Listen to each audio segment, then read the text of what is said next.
नमस्कार साथीहरू, स्वागत छ मेरो युट्युब च्यानल लोकसेवा सरोकारमा। आज मैले खरिदार द्वितीय पत्र सम्बन्धी केही प्रश्नोत्तरहरू ल्याएर आएको छु साथीहरू।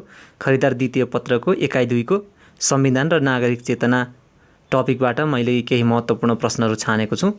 यदि यो टपिकबाट प्रश्न परिहाल्यो भने यिनै प्रश्नहरू पर्ने हुन् साथीहरू, त्यसैले राम्ररी सुन्नुहोला। र साथीहरू, तपाईहरू कोही नयाँ हुनुहुन्छ भने मेरो युट्युब च्यानलमा सब्स्क्राइब गरिदिनु होला। र म ढिला नगरी सिधै प्रश्नतिर जान्छु। आजको पहिलो प्रश्न यस्तो छ: राज्यका निर्देशक सिद्धान्तहरू छोटकरीमा उल्लेख गरी नागरिकका कर्तव्यहरू लेख्नुहोस् भनेर मैले पहिलो प्रश्न ल्याएको छु। यसको उत्तर यसरी सुरु गर्नुहोस्: राज्यको समग्र विकास र अग्रगमनका लागि राज्यले अवलम्बन गर्ने राजनैतिक, आर्थिक, सामाजिक, सांस्कृतिक, मानवीय लगायतका नीति, सिद्धान्त र अवधारणा नै राज्यको निर्देशक सिद्धान्त हुन्। यो चाहिँ राष्ट्रलाई कसरी विकास गर्छ, राष्ट्रलाई कसरी समृद्ध बनाउने भन्ने हेतुले लिइएको रणनीति अथवा नीतिलाई नै अथवा सिद्धान्तलाई राज्यको निर्देशक सिद्धान्त पनि भनिन्छ साथीहरू। 4वटा छ राज्यको निर्देशक सिद्धान्त हाम्रो नेपालको संविधानको धारा 50 मा उल्लेख गरिएको छ। यसलाई राज्यको मार्गदर्शकको रूपमा पनि लिइन्छ। यसलाई चाहिँ राज्यको मार्गदर्शकको रूपमा लिइन्छ। धारा 50 मा राज्यका निर्देशक सिद्धान्तहरू उल्लेख गरिएको छ, जुन देहाय बमोजिम छन् भनेर लेख्नुहोस्। र यसरी नम्बर 1 मा पोइन्ट वाइज यसरी 4वटा देखाइदिनुहोस्। 4वटा राज्यका निर्देशक सिद्धान्तहरू 1 मा छ: 1. आर्थिक उद्देश्य: समाजवाद उन्मुख स्वतन्त्र र समृद्ध अर्थतन्त्रको विकास गर्नु। 2. सामाजिक सांस्कृतिक उद्देश्य: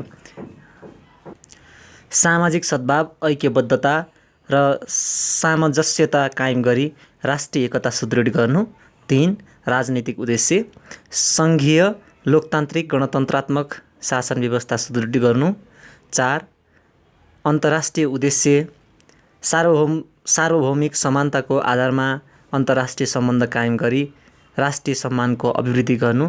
यिनै 4वटा चाहिँ हाम्रो संविधानमा राज्यको निर्देशक सिद्धान्तको रूपमा अवलम्बन गरिएको छ, स्वीकारिएको छ साथीहरू।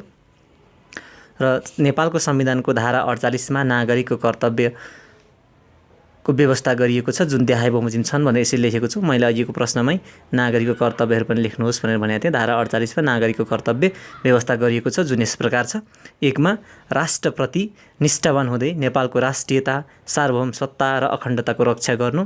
2. संविधान र कानुनको पालना गर्नु। 3. राज्यले चाहेको बखत अनिवार्य सेवा गर्नु। 4. सार्वजनिक सम्पत्तिको सुरक्षा र संरक्षण गर्नु आदि रहेको छ साथीहरू।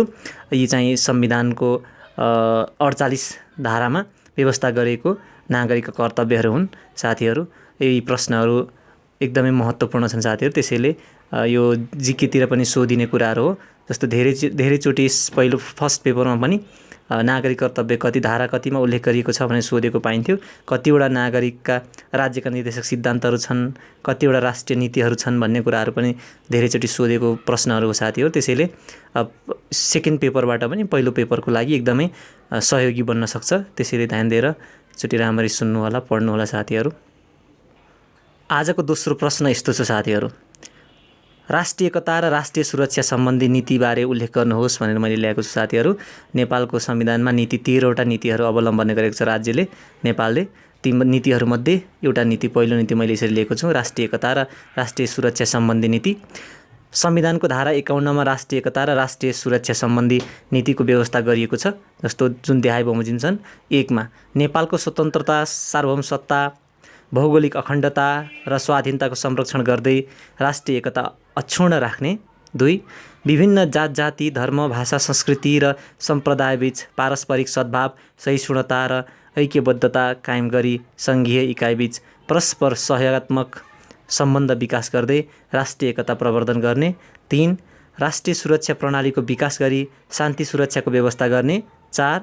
सर्वाङ्गीण मानवीय सुरक्षाको प्रत्याभूति गर्ने। 5. राष्ट्रिय सुरक्षा नीतिका आधारमा नेपाली सेना, नेपाल प्रहरी, सशस्त्र प्रहरी बल नेपाल लगायत सबै सुरक्षा निकायलाई सबल, समावेशी र जनउत्तरदायी बनाउने। 6. राष्ट्रिय आवश्यकता अनुरूप नागरिकलाई राष्ट्रको सेवा गर्न तत्पर र सक्षम बनाउने। 7. पूर्व कर्मचारी, सैनिक र प्रहरी लगायतका पूर्व राष्ट्रसेवकहरूमा रहेको ज्ञान, सिप र अनुभवलाई राष्ट्रिय हितमा समुचित उपयोग गर्ने रहेको छ साथीहरू। यो चाहिँ नेपालको संविधानको धारा 51 मा राष्ट्रिय नीति सम्बन्धी व्यवस्था गरेको छ, जुन राष्ट्रिय नीतिमा पनि राष्ट्रिय एकता र राष्ट्रिय सुरक्षा सम्बन्धी नीति हो साथीहरू।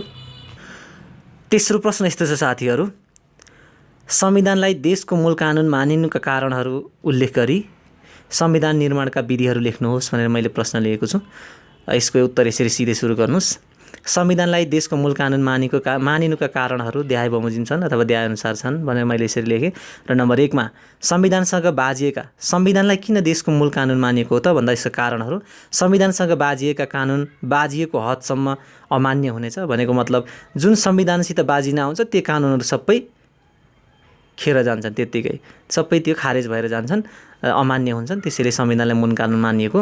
2 संविधान अन्तर्गत नै ऐन अन्तर्गत नियमावली र ऐन नियम अन्तर्गत आदेश जारी गरिन्छ, त्यसैले संविधानलाई नै मूल कानुन मानिएको हो।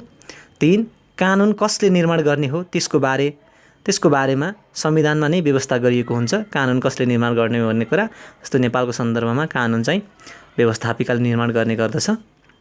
कानुनका स्रोतहरूको बारेमा पनि योभन्दा पहिलाका भिडियोहरूमा मैले राखेको छु साथीहरू, तेस्रो पेपरमा पनि त्यहाँ हेर्नुहोला।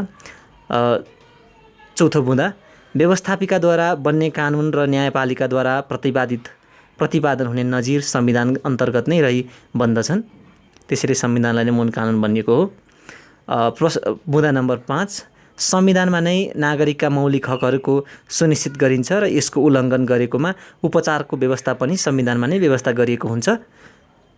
बुँदा नम्बर 6 संविधानमा नै प्रत्येक व्यक्तिले पालना गर्ने कर्तव्यको व्यवस्था पनि गरिएको छ, जुन कर्तव्य भनेको अघि नै मैले भनिहालेँ धारा 48 मा व्यवस्था गरेको थियो भन्दा पहिलो प्रश्नमा त्यही कुराहरू। र अर्को जोडिएको प्रश्नमा संविधान निर्माणका विधिहरू देहाय बमोजिम छन् भनेर मैले लेखेँ साथीहरू। 1 मा संविधान सभाबाट निर्माण गरिन्छ, जुन नेपालको संविधान उदाहरणको लागि।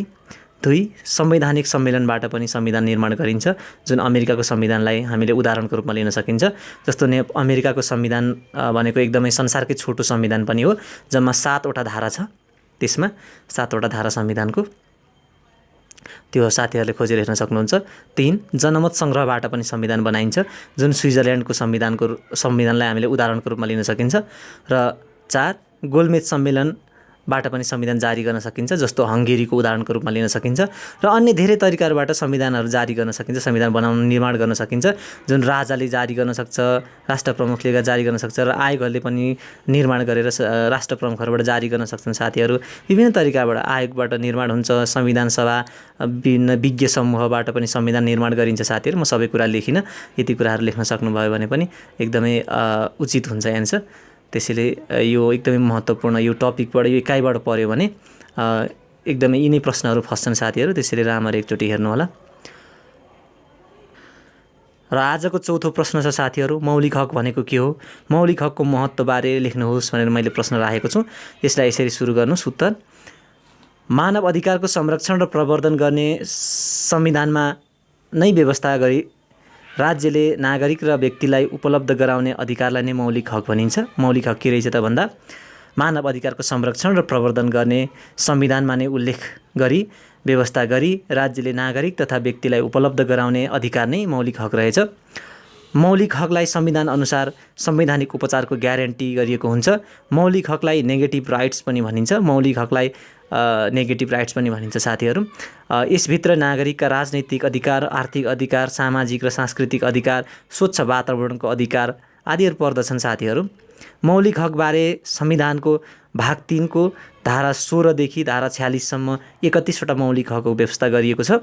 मौलिक हकको महत्त्वलाई देहाय बमोजिम लिन सकिन्छ। जस्तो 1 मा नागरिकका आधारभूत अधिकारलाई सुनिश्चित प्रदान गर्ने गर्दछ, त्यसैले यसको महत्त्व छ। 2 मानव अधिकारको कार्यान्वयन गर्दछ। 3 राज्यको हस्तक्षेपको न्यूनीकरण गरी संवैधानिक उपचार प्रदान गर्ने गर्दछ। 4 कानुनको शासनको प्रवर्धन गर्दछ। 5 मानव विकासलाई सुनिश्चितता प्रदान गर्दछ। 6 व्यक्ति, जीव, ज्यान र सम्पत्तिको संरक्षण गर्दछ। यो जीव हो साथी हो, या जीव भएछ। र यसको निष्कर्ष स्वरूप मैले सानो यहाँ केही लेखेको छु, यो एकदमै इम्पोर्टेन्ट, यसलाई छुट्टै बुँदा बनाउँदा पनि हुन्थ्यो साथीहरू।